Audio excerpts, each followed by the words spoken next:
Hi there, my name is Becky Q. I presently live in Kelleher, Saskatchewan, and my home assembly is in Manitoba, 5th Avenue Gospel Hall, and they sent me out into the Lord's work full-time in 2005, but I was doing gospel work full-time for a couple of years before that.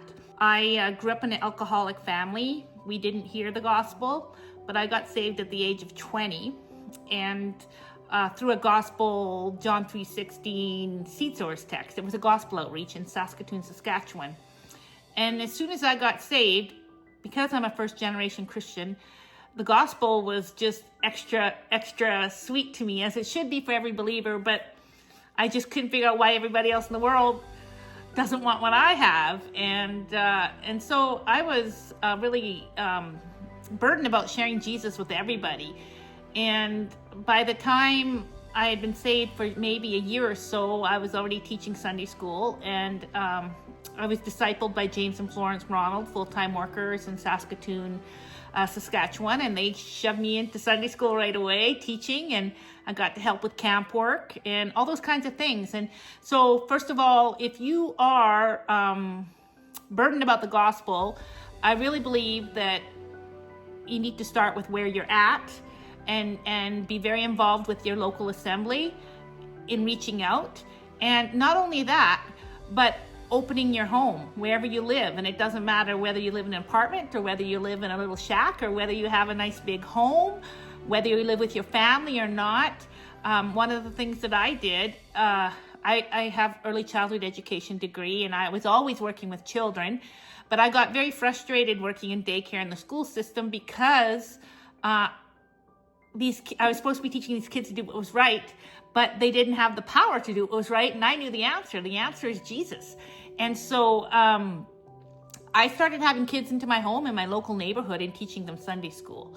And so first things first, you got to be faithful in the little things, which are really big things, by supporting your local assembly, and be faithful in your witness in your own community, building relationships and reaching out to that people group, whatever the burden is that you have, whether you're single or married.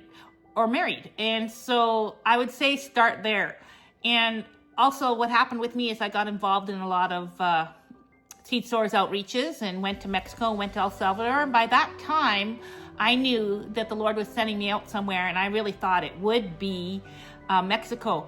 But because I was working in daycare and there was many reserves all around me, and all of the kids that I was working with were mainly First Nation kids, I really had a burden for Native children. And the Lord eventually showed me that He wanted me to reach out to the people that were around me, right in my own community. And He knocked out it was like I was sitting on a chair with about 6 legs, and He knocked out every leg for every reason why I shouldn't go. Because I'm single, I'm female, and who goes out into full-time service in their own country? Usually ladies and couples go out, and couples stay in. But the Lord wasn't sending me to Mexico, and my burden was for these kids who were growing up in the same kind of environment that I did, alcoholism and no self-worth and all those kinds of things. And I knew that Jesus was the answer. So I started visiting reserves right around my home community and reaching out to these kids. And to determine whether the Lord would have me to go out full time, I was already doing the work, but I was wondering how to go out. And I just kept doing the work. And eventually I got this verse, and Abraham believed God, and it was accounted unto him for righteousness. And I got this verse through other people. I got this verse in my own personal readings, and people were starting to give me some fellowship and to do my work, whether it was working with young people and raking lawns for free in our local assembly, and then sharing the gospel with these people, or shoveling snow, whatever it was. And it was confirmed in my own personal readings, also through other people.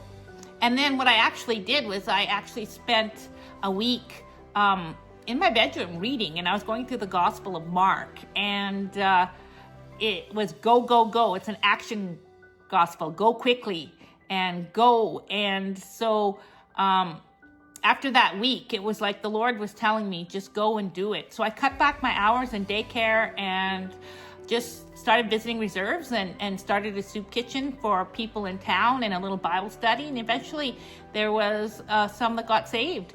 And from there, eventually I moved to a local reserve an hour from Portage la Prairie. The Lord opened up a way for me to rent a house.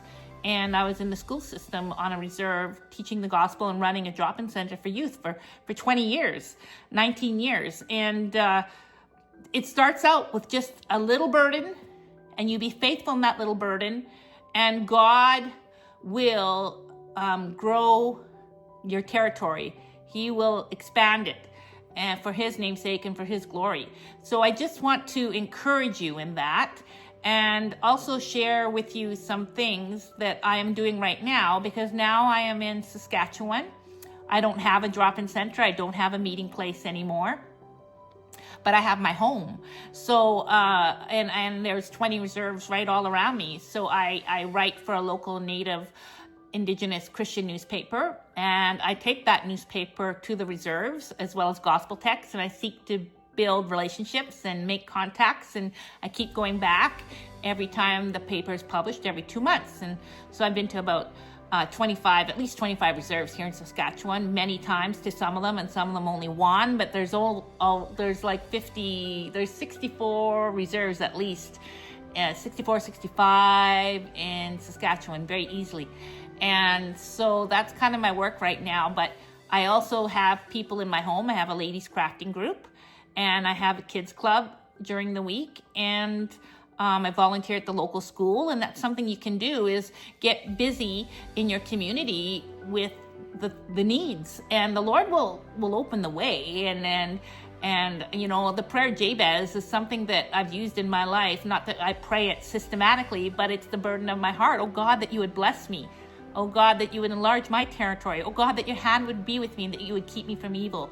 The Lord does it. And so I just pray a blessing upon you and your burden, wherever it may be, in a country, a group of people, and you honor God and He'll honor you, and be faithful in the little and He'll open up the door, because the love of God sends us out and constrains us. And so thank you for listening, and God bless.